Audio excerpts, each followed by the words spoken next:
How's it going, everybody? Sir Douglas here, and it's been a while, hasn't it? From November until now, Argo fans have been celebrating our 19th Grey Cup victory.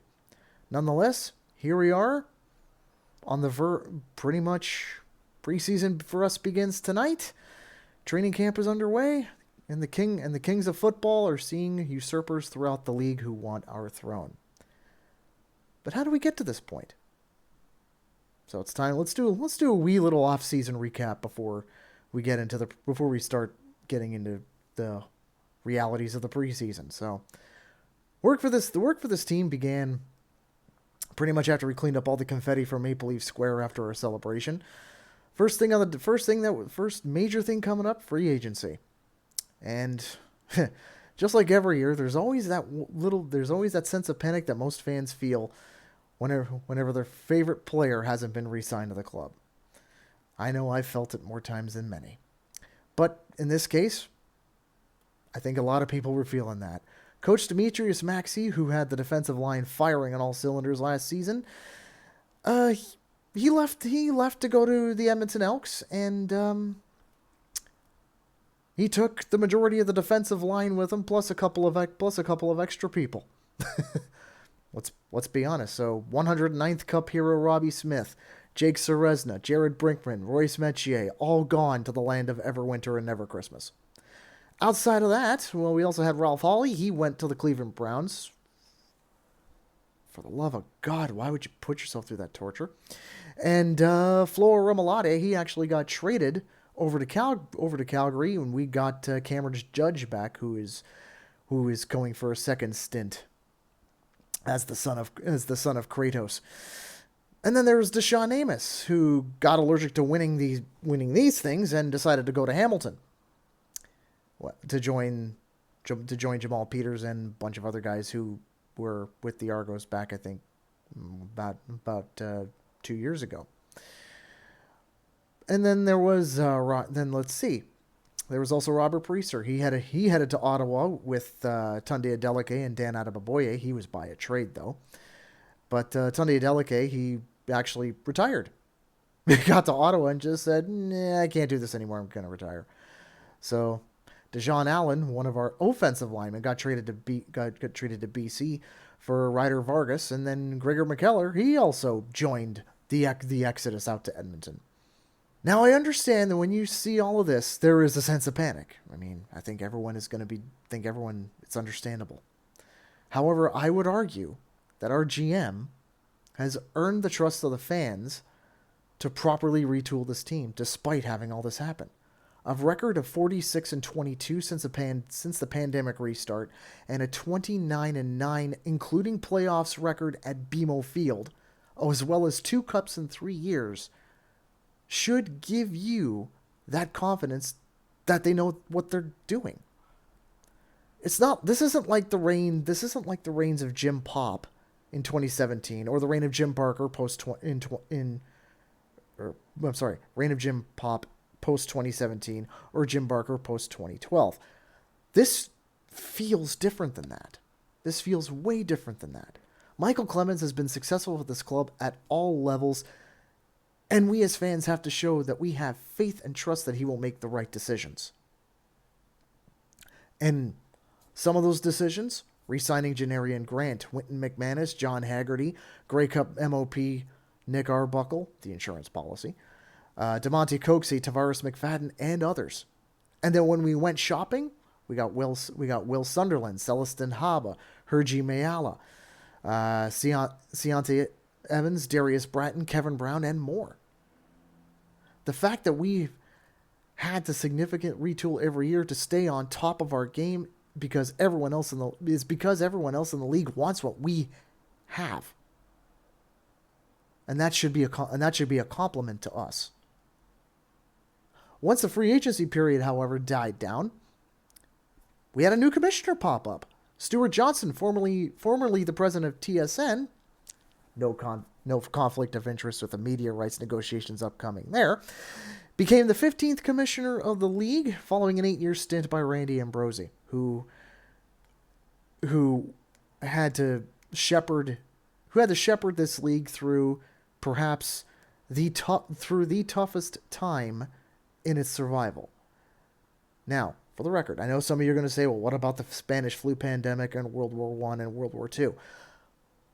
Technically, the CFL wasn't incorporated, and the CFL was incorporated after that. So this right here, the COVID-19 pandemic was the toughest time that the CFL had, and he can say that I was able to keep this. I was able to coordinate with the owners and keep this league afloat. I mean, some of you are going to say that he was a bad conditioner, but it's worse than Jeffrey Orridge in some cases.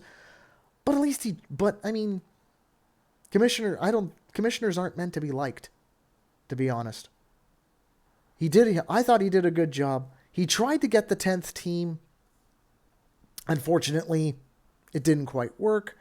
But I mean, he had much bigger issues like the fact that we still have a league to call our own in these trying times.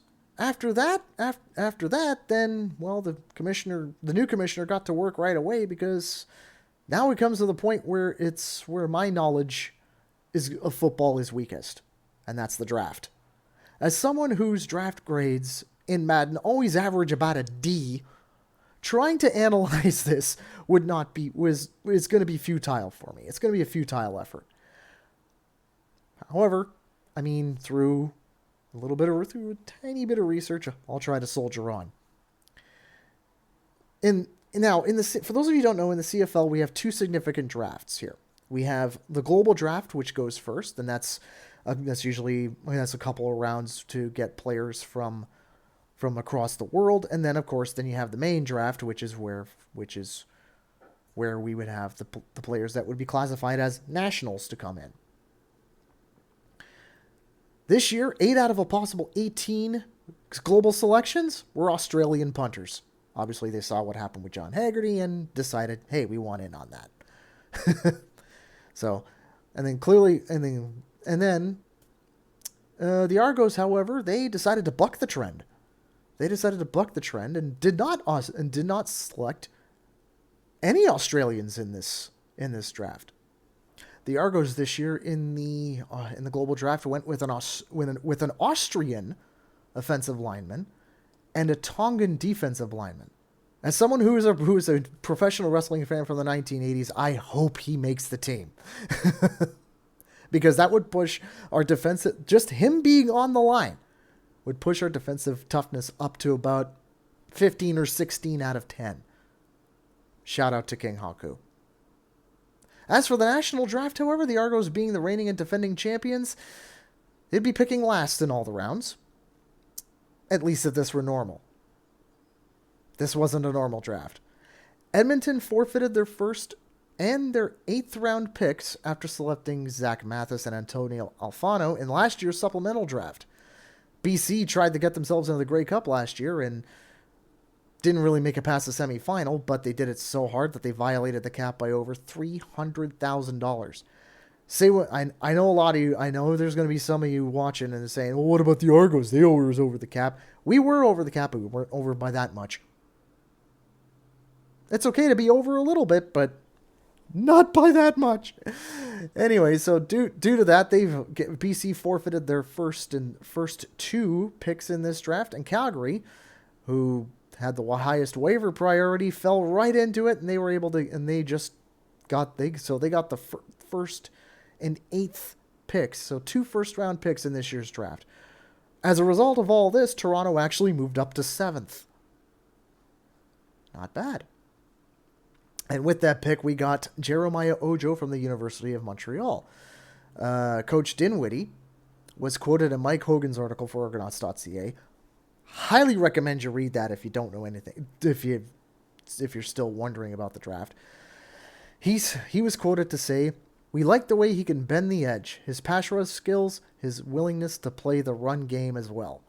We feel like he's a guy that's going to come in and be a problem for opposing offensive lines.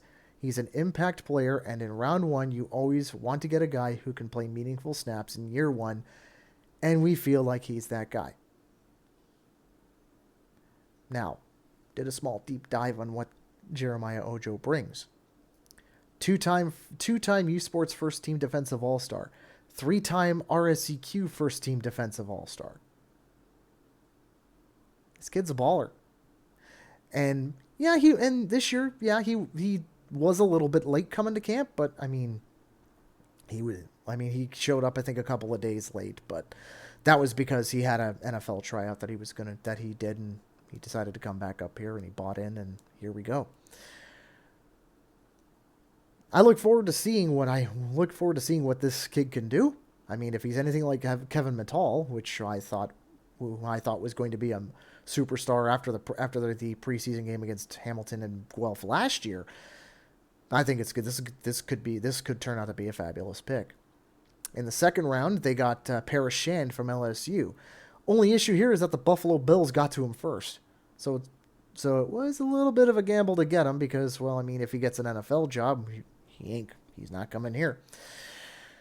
But he's got the pedigree because his father played in Calgary. So, and actually he did quite well in his collegiate career. Once again, for the same article from Argonauts.ca, Ryan Dinwiddie once again was quoted. He was one of the top players on our board. For us to get him there, we felt we couldn't pass him up. Will we see him? We don't know. But we feel he's one of the better D linemen in the group and a guy we could get down the line to help us in the future. So, basically, right now, like, they're going to go and do NFL tryouts, and then if they don't get a deal in the NFL, then they can come back up here. Most times when this kind of stuff happens, especially with veteran players, sometimes when they go down to do this, they'll get the tryouts, and then they'll be up here for the second half of the season. So if this happens with Paris Shand, all the power to him if he gets a job down in the NFL, but hopefully we'll see him up here. But then the rest of the draft after that pretty much went the way the Argos wanted. So if you want to get more in depth about that, please, by all means, I've included the links in the description below to Mike Hogan's article, which I've got the Ryan Dinwiddie quotes out of, and Ben Grant and my buddy Ben Grant's X's and Argos podcast. He did a deep dive on the draft as well. Both are in the description. And then after that, we're right into training camp, and here we are. Today is Saturday, May 24th, and in just a few scant hours, the Argos will take the field for the first time in preseason, and they're going into Hamilton to take on the Hamilton Tiger Cats to see what kind of gifts. Well, I wouldn't say gifts. I would say more to see what we have upcoming for this defense of our title, and of course, the quest for number 20, and maybe to get myself a fourth one of these. Anyway, that's going to do it for me today. We will see you. We'll see you in a couple of weeks when the official prediction for how the 2025 season is going to go, and obviously the game preview against the opening preview against Montreal is going to come out. Till then, take care, everyone. We'll see you soon.